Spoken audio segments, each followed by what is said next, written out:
समृद्ध कलाएं सदियों से हैं।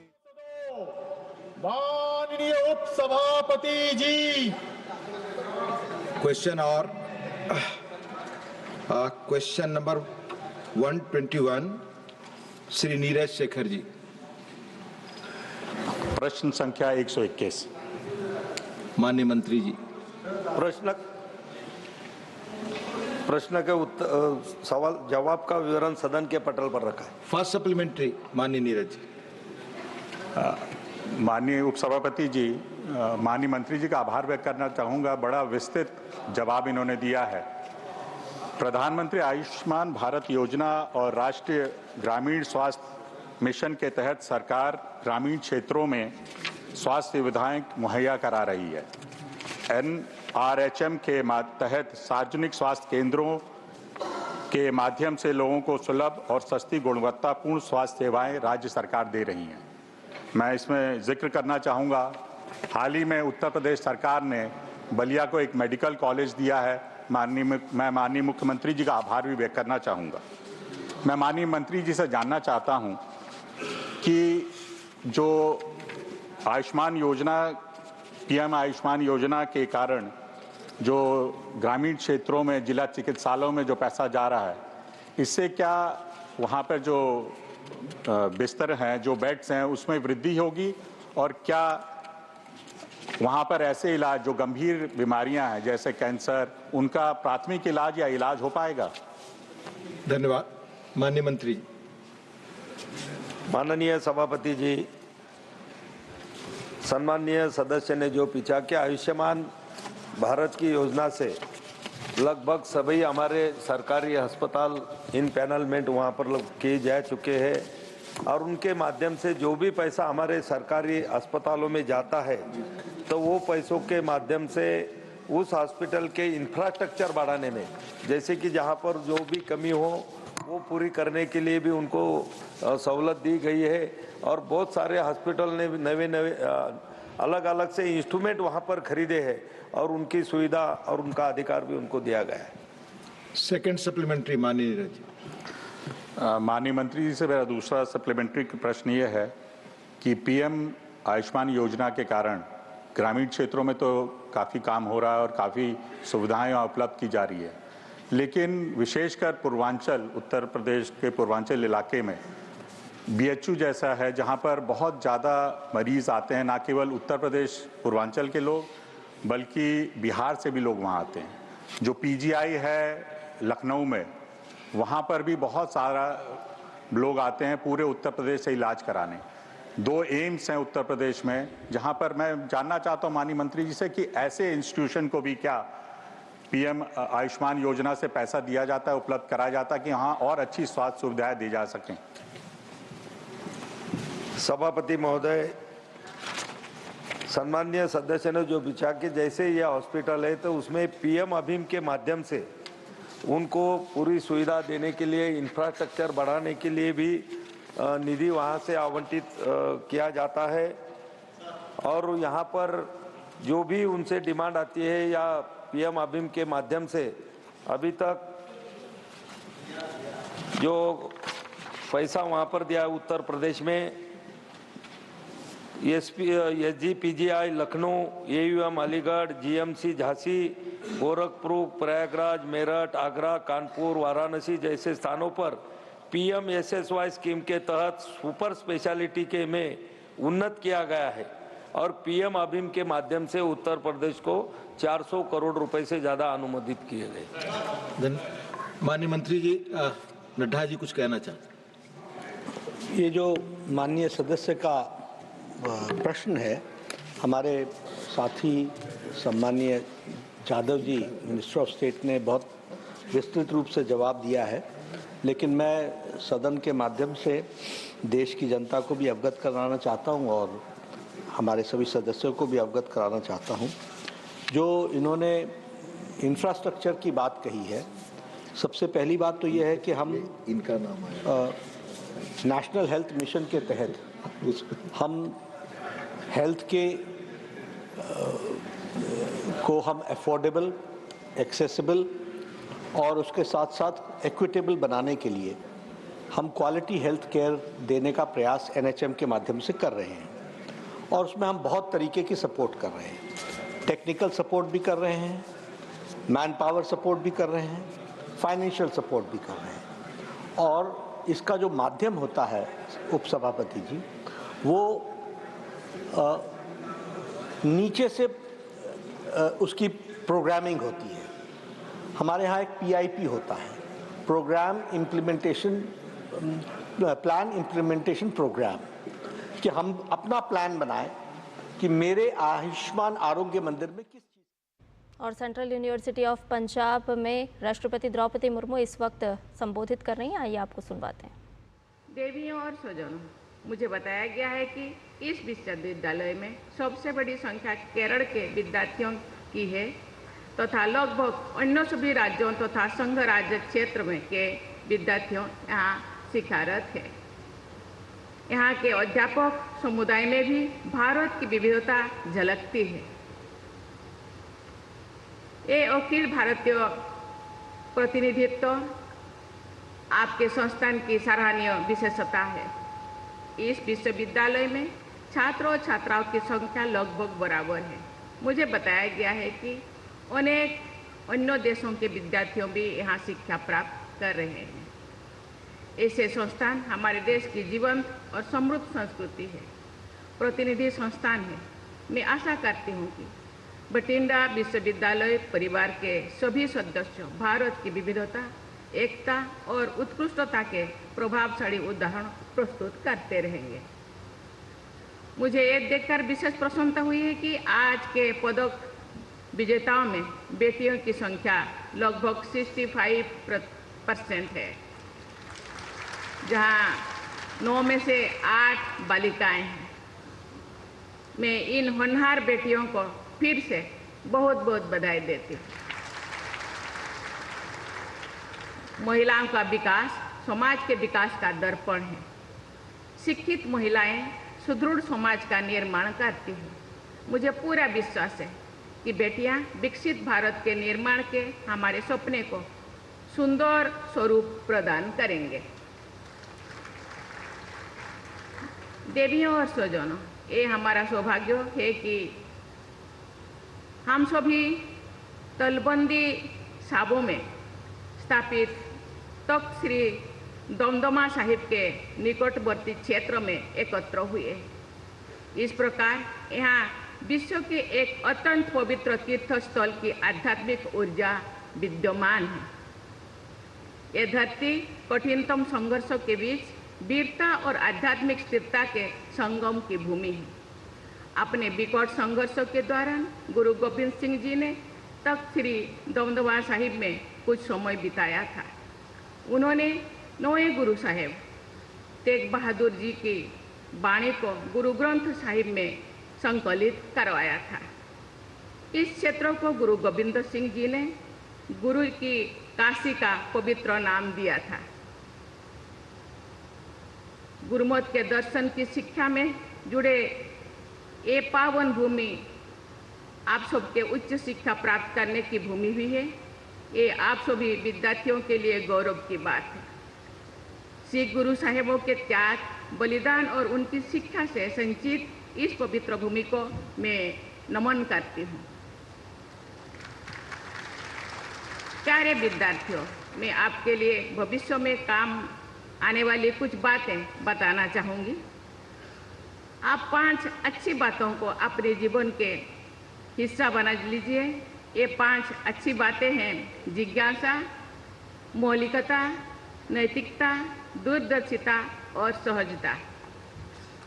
इन विशेषताओं को अंग्रेजी में कहा जाता है curiosity, originality, morality, farsightedness and spontaneity. जिज्ञासा अर्थात जानने की इच्छा। किसी भी व्यक्ति को निरंतर नई जानकारी पाने के लिए उत्साहित रहनी चाहिए। जो लोग जिज्ञासु होते हैं वे जीवन पर्यंत नई चीज़ें सीखते रहते हैं। ऐसे ही प्रश्न उठाते हैं। जिज्ञासु लोग इस बात की चिंता नहीं करते हैं कि सवाल पूछने पर उन्हें अज्ञानी समझा जाएगा।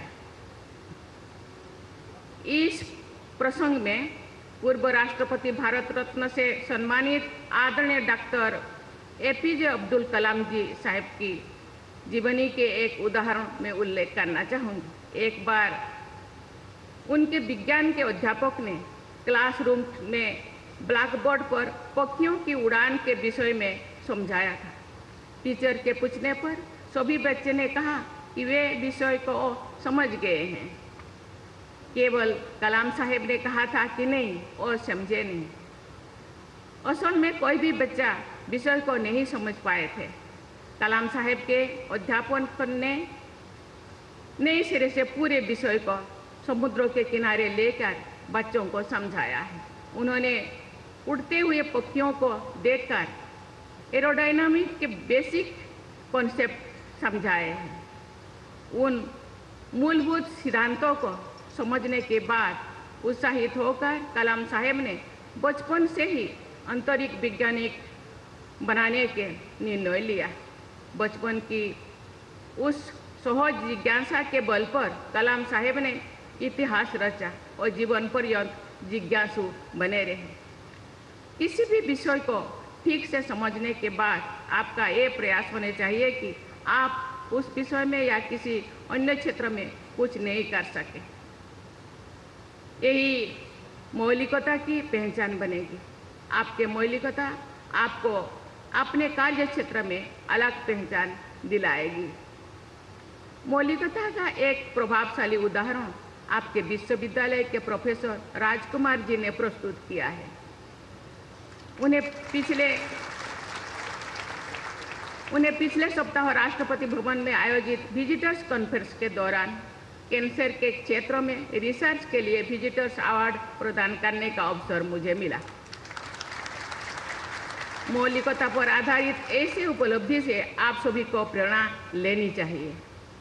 पहले से उपलब्ध ज्ञान को ठीक से समझकर याद रखने वाले व्यक्ति स्कॉलर ये विद्वान कहा जा सकता है। क्रिएटिव या रचनाशील व्यक्ति कुछ नया करना चाहता है। स्कॉलर होना महत्वपूर्ण है, परंतु स्कॉलरशिप पर आधारित क्रिएटिविटी और भी अधिक मूल्यवान है। प्यारे विद्यार्थियों, नैतिकता ही सार्थक जीवन की आधारशिला होती है। अच्छा इंसान होना सफल व्यक्ति होने से अधिक महत्वपूर्ण है। नैतिकता के बल पर ही कोई व्यक्ति स्थायी सफलता और सम्मान अर्जित करता है। आपका लक्ष्य और उस लक्ष्य को प्राप्त करने के लिए आपके साधन दोनों ही नैतिकता पर आधारित होने चाहिए। आप अपने निजी जीवन अथवा कार्य क्षेत्र के बारे में जो भी अवसर चुने वे तत्कालिक लाभ पर आधारित ना होकर आपकी योग्यता और रुचियों का स्थायी रूप से उपयोग करने की संभावना पर आधारित होने चाहिए।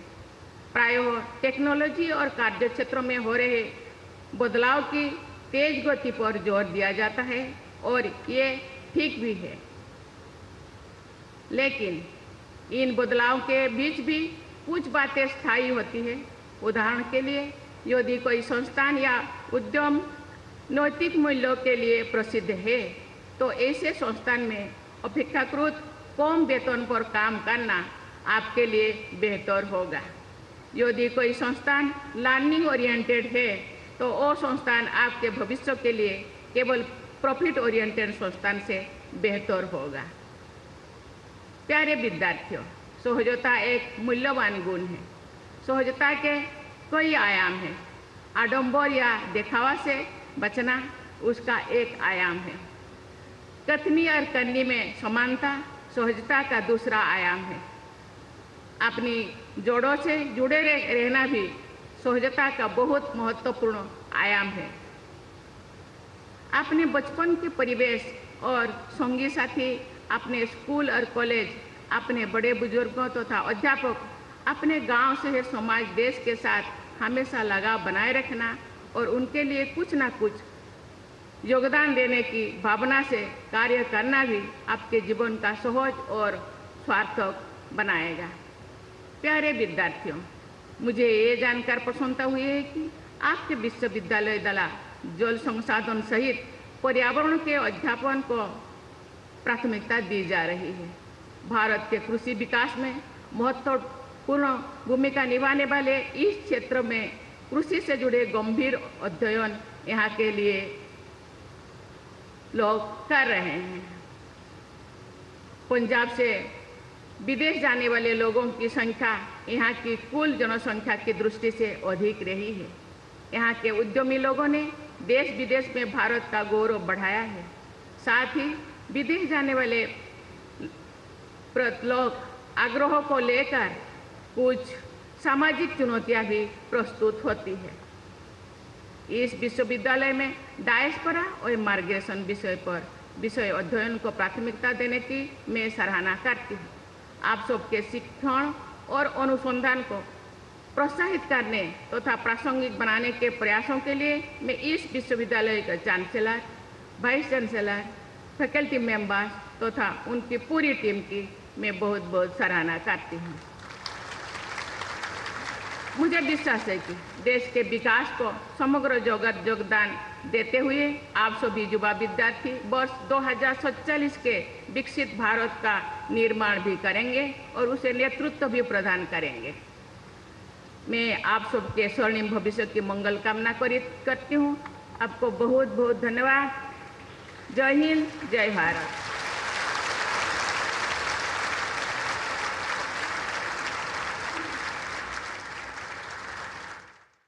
यानी फाइनेंशियली हम हमेशा सारी चीज़ों को जो भी आवश्यकता है उसको देने का प्रयास कर रहे हैं।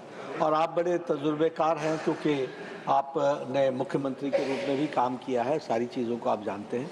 हमारा प्रयास ये है कि जैसे एनएचएम में डॉक्टर्स की कमी है तो हमने कहा यू कोट वी पे, यानी डॉक्टर्स को आप तनख्वाह करने के उनकी तनख्वाह डॉक्टर कोट करे, हम पे करेंगे। यहाँ तक हम फ्लेक्सी पूल के तहत हम लोगों को जोड़ रहे हैं। नर्सिंग स्टाफ के लिए भी हम लोगों ने इसी तरीके से किया है। मैन पावर का रिक्रूटमेंट तो स्टेट का विषय है, वो स्टेट करेगी।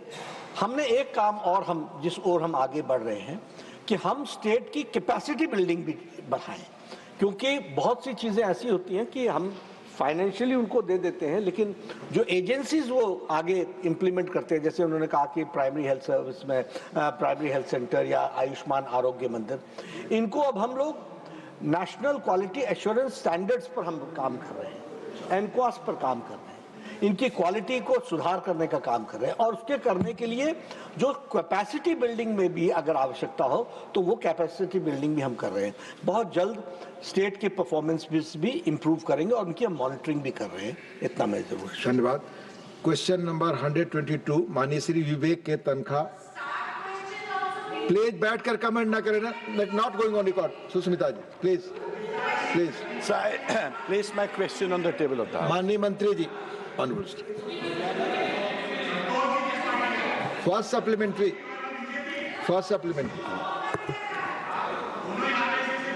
प्लीज बैठकर कमेंट ना करें please. May I put my first supplementary to Madam Finance Minister?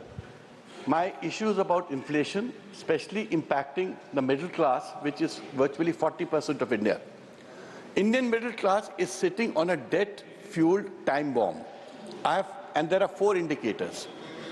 India's household debt-to-income ratio has risen from 30.4% in 2018 to 37.3% in 2022 to fulfill consumption needs.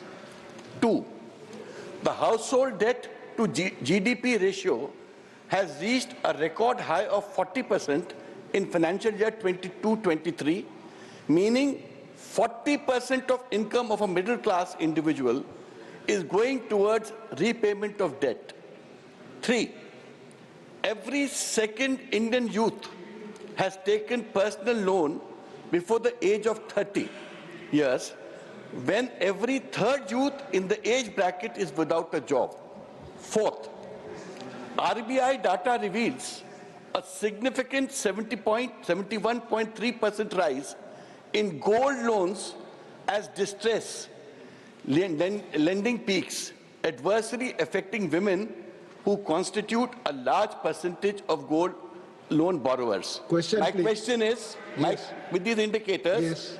What are the reasons? What are the reasons for the sharp increase, its implication on financial stability, and the measures being taken by the government and the RBI to regulate household debts and ensure responsible lending practices? Thank you, Vivek.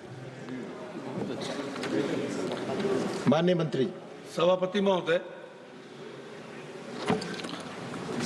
महोदय, माननीय सदस्य ने जो मुद्रास्फीति पे अपनी चिंता व्यक्त की है, मैं आपके माध्यम से सदन को बताना चाहता हूं कि अगर पिछले 3 वर्षों का इन्फ्लेशन अगर देखें तो औसतन 5.6% रहा है, जो कि बेंचमार्क 6 है उससे कम रहा है।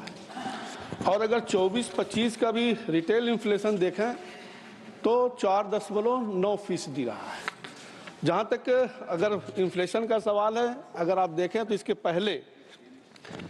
पहले जब 4 से 14 तक की सरकारें थीं, उस समय डबल डिजिट में इन्फ्लेशन हुआ करता था और एवरेज जो आता था 8.1% आता था। अभी माननीय सदस्य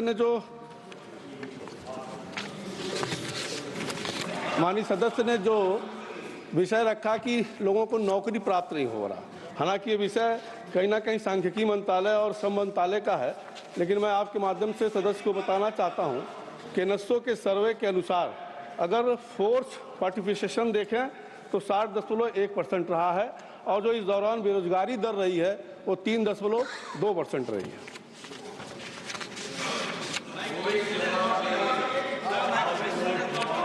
प्लीज आप सेकंड सप्लीमेंट्री मैंने 4 इंडिकेटर्स बताए थे, मैं चाह रहा था उन 4 इंडिकेटर्स में मुझे जवाब दें। Second supplementary. My second supplementary is health, home, education and food. These are 4 important ingredients of life, of a good life for a middle class. What specific measures is the ministry contemplating to reduce the current high GST rates of 18% on household essentials, basic education material for children and construction material, ensuring that these rates better affect the essential nature, particularly as inflation continues to disproportionately burden vulnerable sections of our society? Thank you, Vivek. सभापति महोदय, माननीय सदस्य ने जो GST का विषय उठाया है, एक देश एक कर की व्यवस्था एक महत्वपूर्ण सुधार इस देश के लिए हुआ था और 1 जुलाई 2017 से जीएसटी जब से प्रभावी हुआ है, अगर आप एवरेज टैक्स देखेंगे जो पहले 15% आता था, अब वो घट करके 12% हो गया है। हालांकि जीएसटी की दरें और प्रक्रियाएं तय करना जीएसटी काउंसिल निर्णय लेती है, जो कि एक संवैधानिक संस्था है।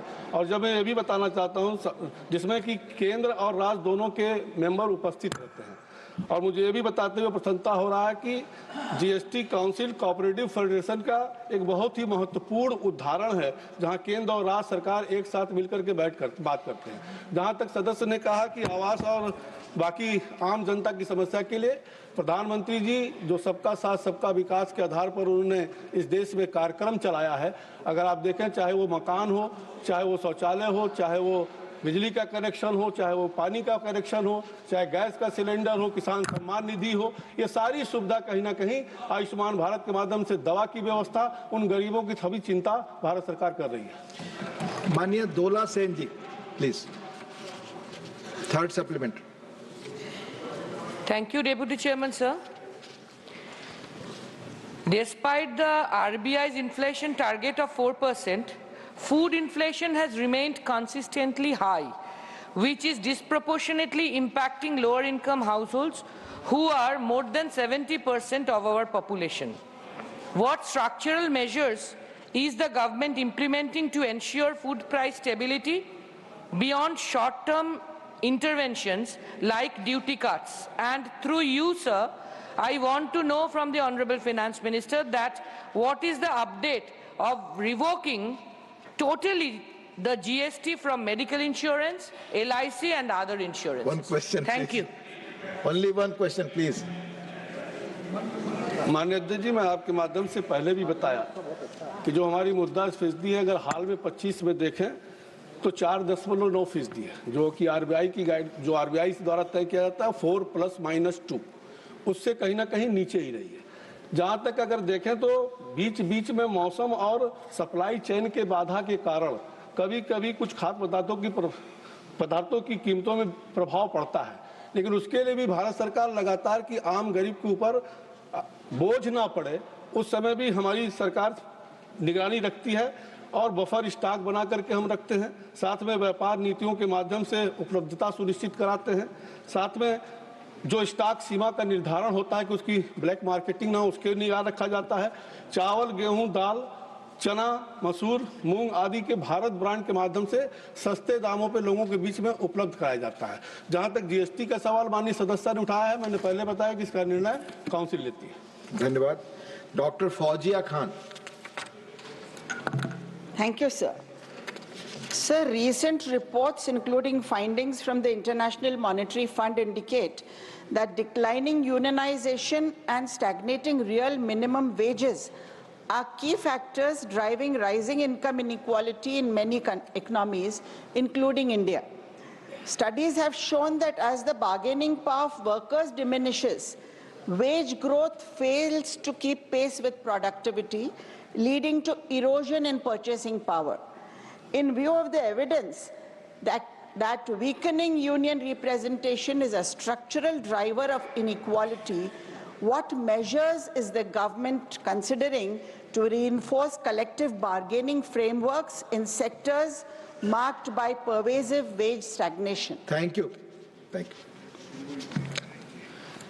अध्यक्ष जी, प्रधानमंत्री नरेंद्र मोदी जी की सरकार कहीं ना कहीं अगर आप देखें तो हर नागरिक के लिए समान अवसर देने के लिए प्रतिबद्ध है और सभी को स्वास्थ्य, शिक्षा, रोजगार के अवसर एवं स्किलिंग के अवसर प्रदान कर रही है। आज़ादी के 70 साल के बाद भी जिन लोगों को हाशिए पर रखा गया था, उनके सशक्तिकरण के लिए हमारी सरकार पूरा जोर दे रही है। इन लोगों को चाहे वो आवास हो, शौचालय हो, पेयजल हो, चाहे स्वास्थ्य बीमा हो, दुर्घटना बीमा हो, जीवन बीमा हो और किसान सम्मान निधि हो, उज्ज्वला योजना हो, इन सारी योजनाओं से कहने का उन्हें लाभान्वित करने का काम कर रही है। जहाँ तक प्लीज आप इन सारे गरीबों की सुविधा देने का काम कर रही है। धन्यवाद। माननीय मिथिलेश कुमार। माननीय उपसभापति महोदय, आपने हमें प्रश्न पूछने का अवसर दिया, मैं आपका बहुत बहुत आभार व्यक्त करता हूं। हमारे देश के माननीय प्रधानमंत्री जी को और माननीय वित्त मंत्री जी को मैं बधाई देता हूं कि जिनके दूरदर्शी नेतृत्व में भारत की अर्थव्यवस्था बहुत अच्छा प्रदर्शन कर रही है। मैं माननीय मंत्री से जानना चाहता हूं कि देश की अधिकतर आबादी गांव में रहती है। इन ग्रामीण देशवासियों के विकास एवं उत्थान के लिए सरकार क्या विशेष प्रयास कर रही है? धन्यवाद। ये सत्य है कि जब से 2014 से इस देश के यशस्वी प्रधानमंत्री नरेंद्र मोदी जी बने हैं, अगर आप देखें तो सबका साथ सबका विकास का जो उनका नारा है, वो केवल नारा नहीं, यथार्थ उसको उतारने का काम किया है। एक तरफ जहां देश को दिन प्रतिदिन आगे ले जाने का काम कर रहे हैं, लगातार हमारी वित्त मंत्री जी इंफ्रास्ट्रक्चर पर बजट बढ़ाती जा रही हैं। एक तरफ जहां हम road, port, airport, medical college, AIIMS खोज रहे हैं, वहीं पे गांव में भी अगर देखें तो प्रधानमंत्री सड़क के माध्यम से सभी गांवों को कनेक्टिविटी देने का हम काम कर रहे हैं। अभी मैंने पहले भी बताया, चाहे वो आवास हो, शौचालय हो, चाहे उनको गैस का कनेक्शन हो, सारी सुविधा हम वहाँ पर उपलब्ध करा रहे हैं और कहीं ना कहीं उनकी स्किलिंग की व्यवस्था करा करके उनको कलेक्टर फ्री लोन भी हम देने का काम कर रहे हैं। इस प्रकार से सरकार गरीबों की भी चिंता बराबर कर रही है। क्वेश्चन नंबर 124, माननीय वीरेंद्र कुमार वैस। Sir please. हाँ, नहीं, माननीय मनोज जी, आप 123 के बारे में कह रहे हैं। It has been withdrawn here, the member has withdrawn already. Please. Thank you very much, sir. Hydroelectrical project, solar energy, wind energy plays significant role for the green power generation in our country. Northeastern region of our country have a huge potential for power generation from the hydro, power generation for the solar energy, and power generation for the wind energy. The Ladakh is the only state of our country. Please be brief in questions, sir. I'm coming to the question, sir. Please this come. is related to the question, sir. माननीय सदस्य औरों को भी मौका मिलेगा question में आगे बढ़े। मेरा आपसे भी अनुरोध है, माननीय मंत्री जी से भी, कि संक्षिप्त क्वेश्चन संक्षिप्त जवाब please.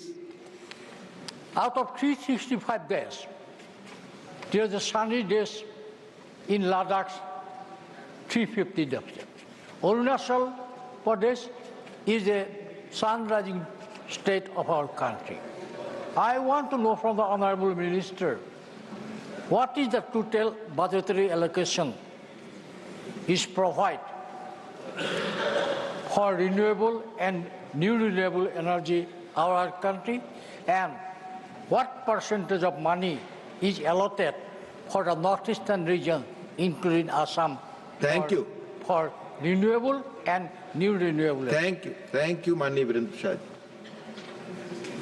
Sir, as far as member's question is concerned, I am thankful to him. The northeastern states is the priority of this Modi-led government. हम इसमें हमको गर्व महसूस होता है। माननीय प्रधानमंत्री जी मोदी जी प्रधानमंत्री जी बनने के बाद हर मंत्री कम से कम 3 महीने में एक बार नॉर्थ ईस्ट विजिट करना ही पड़ेगा, सो दैट अपने अपने विभागों का उधर रिव्यू भी हम करते हैं। 700 times, almost all the ministry in last 10.5 years they have visited. इससे पहले कभी भी ये नहीं हुआ था। And for us, Northeast is the Ashtalakshmi of Bharat, as these 8 states embody the essence of the prosperity and the growth. So keeping that in mind, so overall, as far as renewable, he has asked about the larger hydro also, bigger hydro projects. Those projects are looked after by the Power Ministry. But as far as solar energy is concerned, renewable energy is concerned, the first time budget is more than budget allocation is 13,1151.43 crores. Out of that, 443.02 crore has been allocated to NE alone. Apart from that, either in PM Surya Ghar or in PM Kusum, whatever the subsidy we are giving, support we are giving for the installation of rooftop solar, PM Muft Ghar, Surya Ghar, Muft Bijli Yojana, इसमें भी हम north east में 10% additional दे रहे हैं. The installation and the implementation is ongoing. I would like to inform, taking this opportunity, in 2014, the solar generation was just 2 gigawatt, and today, just 3-4 days back, I am very happy to announce we have crossed 100 gigawatt of solar installed capacity. And also, as far as PM Surya Ghar installation is concerned, that was announced by Honorable Prime Minister in January 2023, but subsequently, for the issuing of the guideline, formation of the guidelines, it took 1.5 months, and after that there was code of conduct.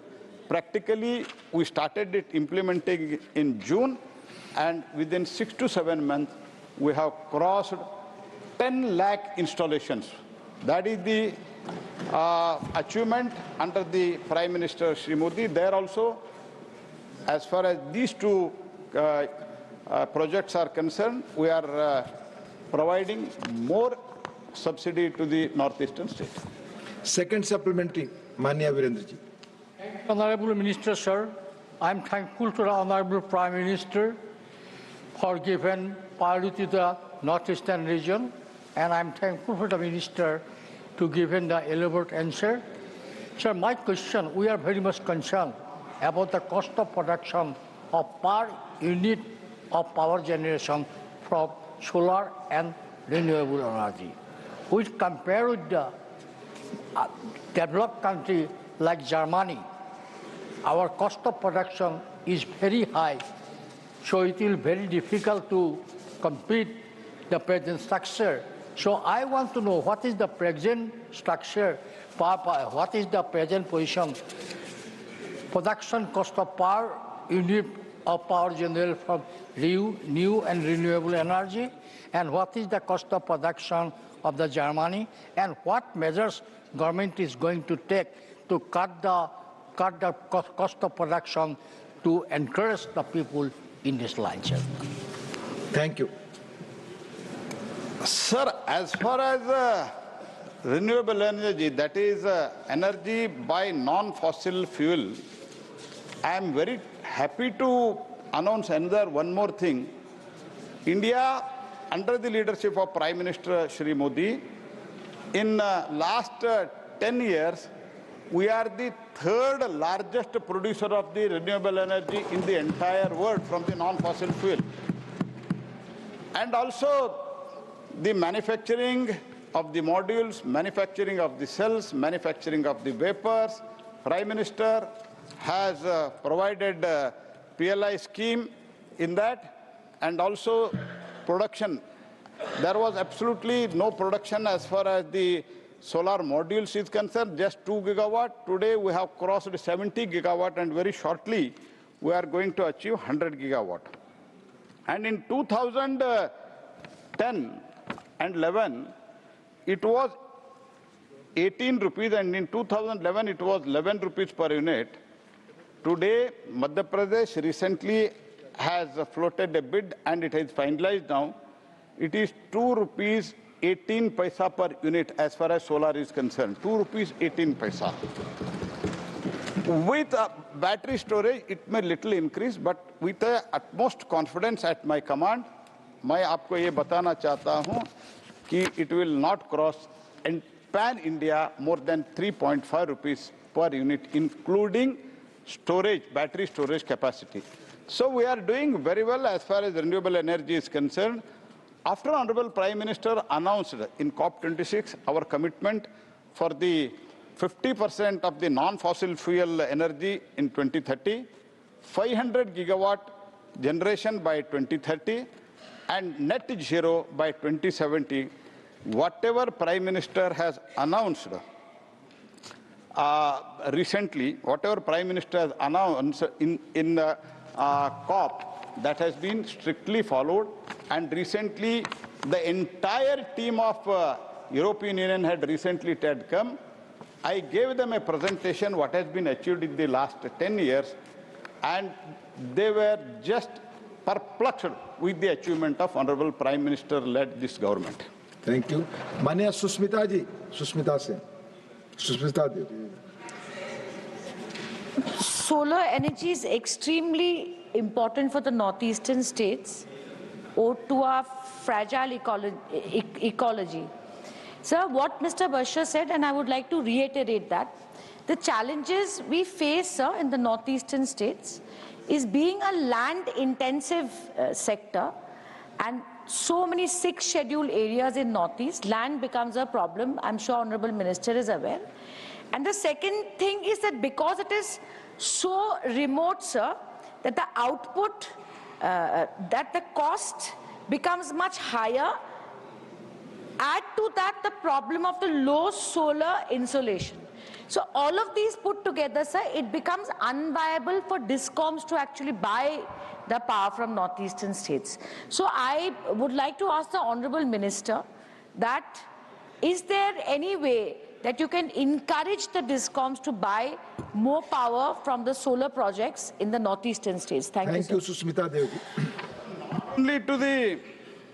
Not only to the northeastern state, for the entire country, the RPO obligation, renewable purchase obligation, is mandatory.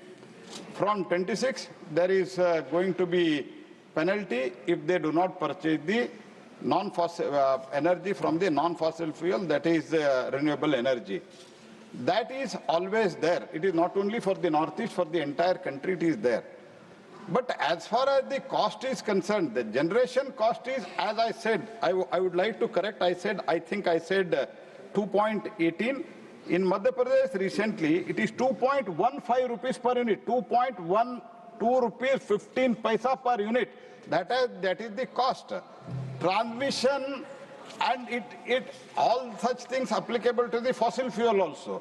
So that we are coming, that's why today we have achieved from 75 gigawatt in non-fossil fuel in 2014, today we have achieved 222 gigawatt.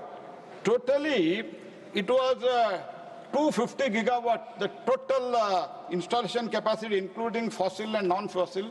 Today, we have achieved 469 gigawatt in the entire country. Out of that, 222 gigawatt is the renewable energy. It is going on well, and it is a dynamic situation. Technology is changing, and we are doing all even in Northeast, because and land is an issue where it is there not only in Northeast, in the entire country. For that, many of such measures have been taken. For example, where land is not available, for that the elevated solar is being planned, floating solar is being planned. Only after China, we are the only country which has introduced the floating solar, which has been successful in the Madhya Pradesh. That is also 3 rupees 10 or 15 paisa per unit.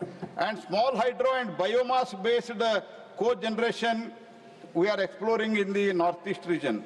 And as far as RPO obligation is concerned, so far in the overall in the country, it is achieved nearly about 39%, and also it has also achieved in the northeastern state also. And many such floating solar, elevated solar, all such, and wind, all such things are being considered. Northeast and also solar park, we are giving extra money for the solar park in the northeast also. That's why things are moving, and we are doing well. And we are going to achieve 500 gigawatt of the renewable energy, that is from non-fossil fuel, by 2030. Mani Dr. V. Sivadasan. Respected Chair, the solar power is very important for the development of the nation. But the proper assistance from the union government is not getting the common people. So my question is, earlier, Government of India, the state governments have given big publicity for rooftop solar projects. That is for households. So government has any proper plan for increase the subsidies for the rooftop solar project for households? Thank you. Sir, as far as subsidy is concerned, sir, for rooftop, he has asked. I would like to tell Honorable Minister through you, sir. Sorry, to the member through you, sir. We are providing 30,000 rupees. 30,000 rupees per kilowatt, and up to the maximum of 78,000 for 3 kilowatt. And it generates nearly about 300 to 360 units pan-India if you consider average. By that, for that, apart from the 78,000 subsidy what we are providing, apart from that, they may have to give around 85,000 rupees, they have to borrow from the bank. If at all entirely if they borrow from the bank also, their EMI burden will be 610 rupees.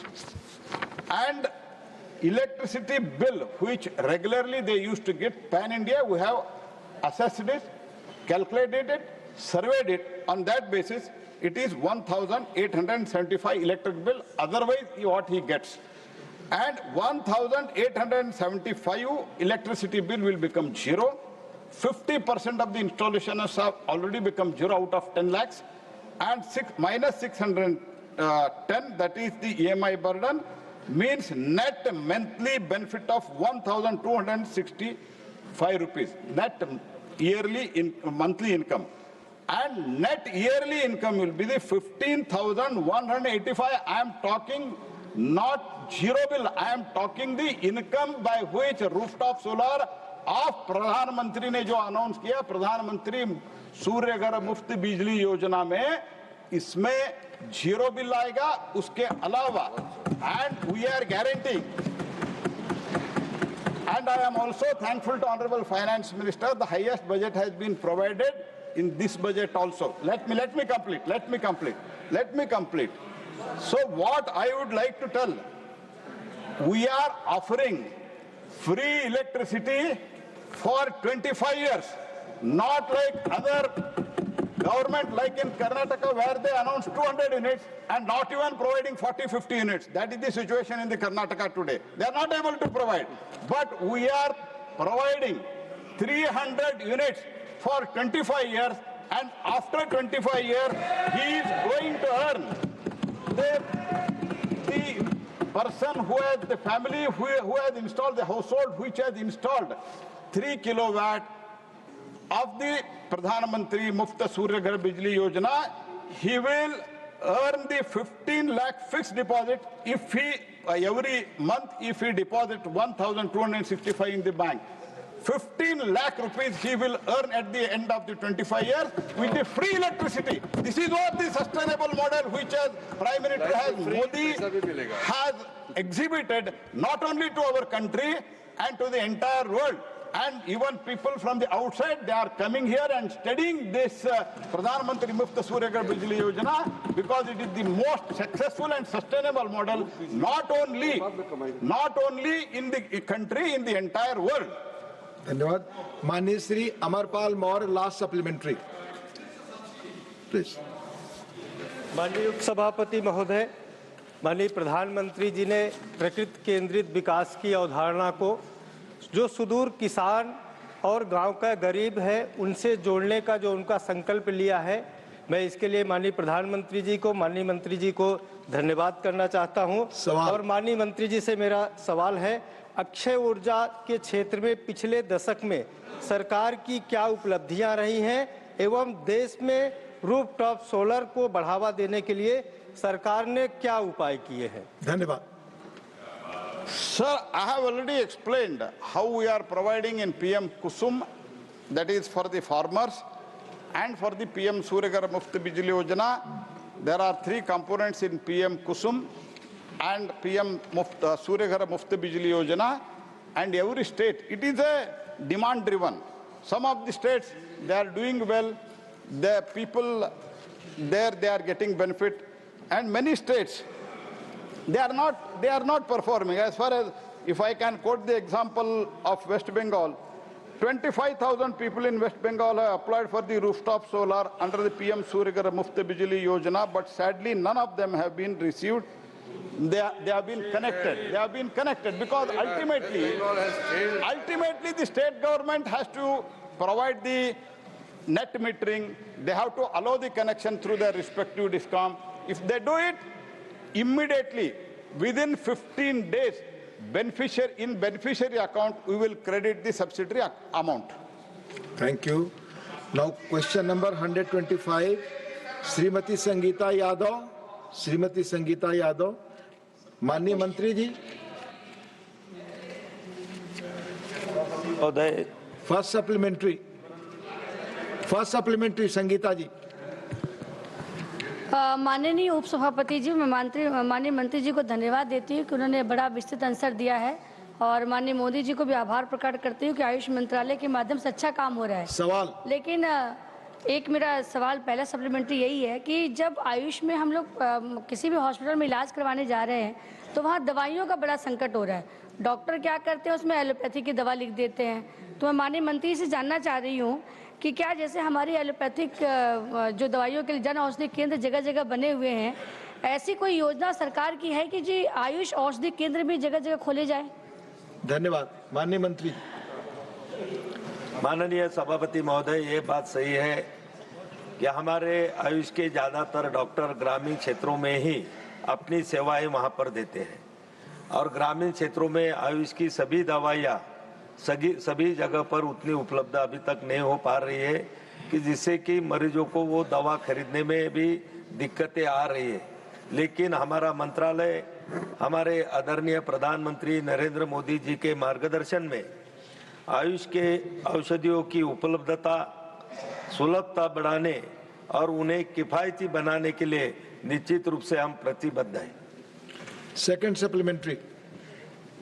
माननीय उपसभापति जी, माननीय मंत्री से मैं जानना चाहती हूँ, क्या आयुष मंत्रालय ने हाल ही में किसी अंतर्राष्ट्रीय सहयोग या साझेदारी की है जिससे भारत की वैश्विक स्थिति में सुधार हो सके? आदरणीय सभापति जी, मैं आपके माध्यम से माननीय संसद सदस्य को यहाँ बताना चाहूँगा कि हाल ही हमारे मंत्रालय ने इंडोनेशिया के साथ समझौते के सहित आयुष मंत्रालय ने अभी तक अनुसंधान एवं नवाचार में अंतर्राष्ट्रीय सहयोग बढ़ाने के लिए 24 देशों के साथ समझौता ज्ञापन किया है।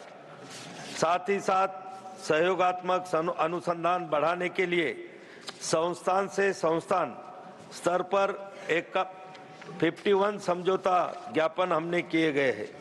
इसी प्रकार विभिन्न देशों में शैक्षणिक पैठ बैठाने के लिए ऑस्ट्रेलिया, मॉरिशस, मलेशिया सहित 15 देशों में आयुष चेयर भी हमने स्थापित किए हैं और इसके अलावा 39 देशों में 43 आयुष सूचना प्रकोष्ठ स्थापित किए गए हैं। आदरणीय सभापति जी, हम विश्व स्तर पर आयुष के प्रचार एवं प्रसार के लिए प्रतिबद्ध है।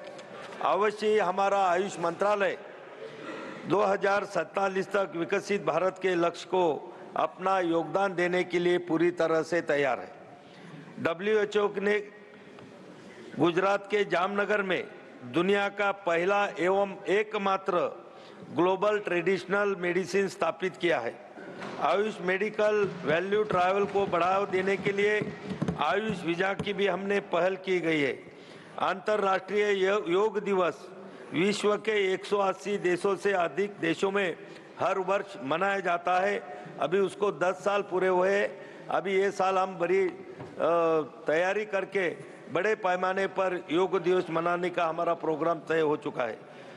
इसी प्रकार आयुर्वेद दिवस पर 150 से अधिक देश में उसको सम्मानित किया गया है और हमने योगा सर्टिफिकेट कोर्स बोर्ड भी बनाया है कि जिसके माध्यम से ये सर्टिफिकेट लेने वाले युवाओं को हमारे देश में और देश के बाहर भी बड़े पैमाने पर रोजगार वहाँ पर उपलब्ध हो रहे हैं। ये सारी काम आदरणीय नरेंद्र मोदी जी के मार्गदर्शन में नेतृत्व में हमारा आयुष मंत्रालय कर रहा है। धन्यवाद। माननीय Shri Trichy Shiva. Thank you, Deputy Chairman, sir. Sir, one of the 5 autonomous organizations working under the ministry having the objective of evidence-based research is CCRYN, Central Council for the Research of Yoga and Naturopathy. Whereas the BNYS is not in the system of NCISM. For students who have put in 5.5 years of labor and who have passed out or without recognition, would the ministry consider of including BNYS in NCISM, National Commission for Indian System of Medicine? Thank you. माननीय मंत्री जी। अध्यक्ष महोदय, आयुष मंत्रालय के अंतर्गत जैसा कि सदस्य ने यहाँ पर बताया कि 5 अनुसंधान परिषदें काम करती है, जिसमें केंद्रीय होम्योपैथी अनुसंधान परिषद, केंद्रीय सिद्ध अनुसंधान परिषद, केंद्रीय यूनानी चिकित्सा अनुसंधान परिषद, केंद्रीय योग एवं प्राकृतिक चिकित्सा अनुसंधान परिषद और केंद्रीय आयुर्वेदीय विज्ञान अनुसंधान परिषद, ऐसी ये 5 तरह की अनुसंधान परिषदें काम करते हैं। नेचुरोपैथी के बारे में जो सम्माननीय सदस्य ने यहाँ पर पूछा है कि ये बात सही है कि ये जो नेचुरोपैथी के जो कॉलेज है या शिक्षा पद्धति है तो राज्य के माध्यम से वो चलाई जा रही है और ये बात ये भी सही है कि अलग अलग राज्यों में जो सिलेबस है वो थोड़ी अलग तरह के है। कुछ राज्य में 5.5 साल का सिलेबस है, कुछ राज्यों में 4 साल का सिलेबस है और जो 5.5 साल का सिलेबस है वो लोग उनके राज्यों में तो डॉक्टर लिख सकते हैं, लेकिन जो अभी सदस्य ने चिंता जताई कि बाहर के राज्यों में उनको रजिस्ट्रेशन नहीं मिलता है, और जो 4 साल का सिलेबस पूरा करके पढ़ाई कर रहे हैं उनको डॉक्टर लिखने की भी अनुमति नहीं दी जा रही है। निश्चित रूप से जो आपने जो सवाल यहाँ पर पूछा कि नेचुरोपैथी के बारे में सभी रूल रेगुलेशन पूरे देश में एक जैसे होने की आवश्यकता है और सभी को रजिस्ट्रेशन भी वहाँ पर सभी देश में मिलने की आवश्यकता है। निश्चित रूप से इस दिशा में भी हमारा मंत्रालय सोच रहा है, हम इसमें निश्चित रूप से सोचने की कोशिश करेंगे। Thank you. माननीय Shri Neeraj Dangi. Thank you, Honorable Vice Chairman, sir. And through you, I would like to ask the Honorable Minister that given the establishment of Ayush Export Promotion Council, Ayush Axel, to oversee exports of Ayush products and address trade issues, what targets has the government set for Ayush exports by 2047 and what strategies are in place to achieve these targets? Thank you, sir. Thank you.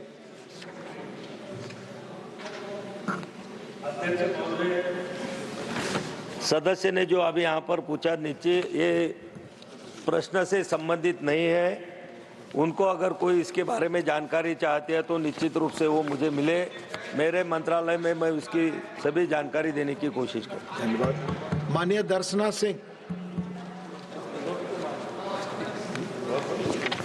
धन्यवाद उपसभापति महोदय जी।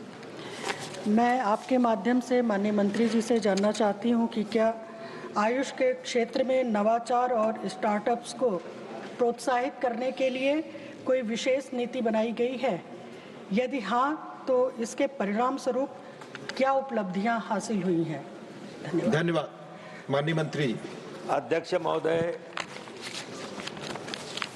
2014 में जब से आदरणीय हमारे प्रधानमंत्री जी के सोच से आयुष मंत्रालय हमारे देश में स्थापित हुआ और 2014 में से आयुष विभाग में आयुष में नवाचार, आयुष में संशोधन और आयुष को बढ़ावा देने के लिए बहुत सारे कदम आयुष मंत्रालय के माध्यम से उठाए गए हैं।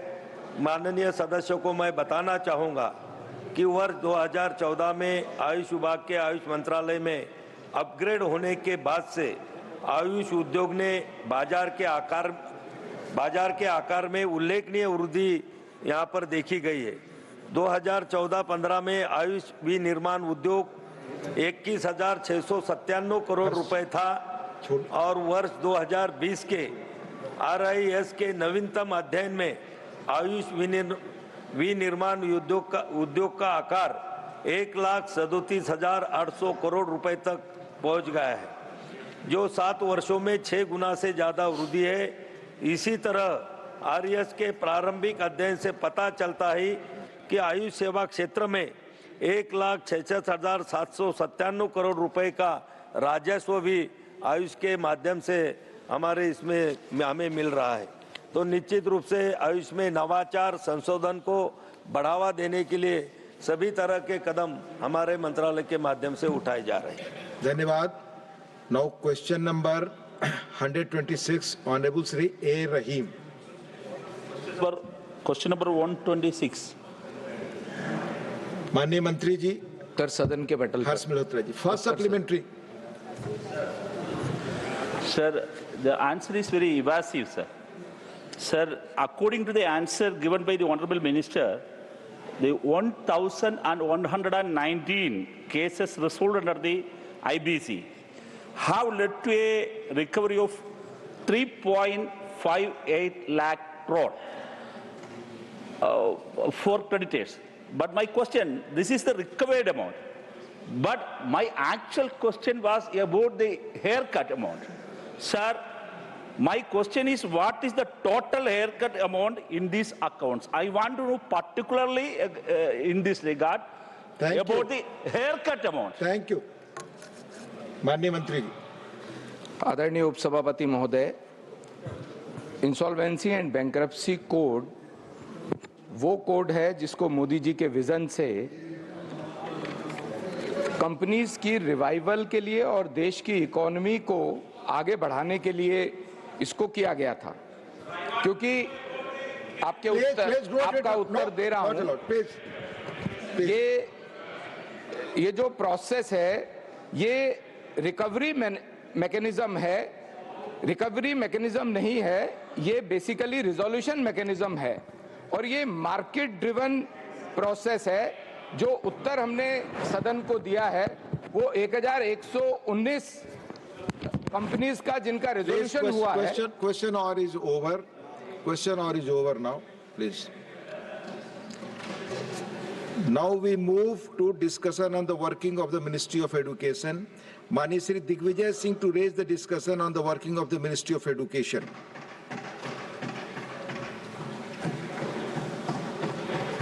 Sure.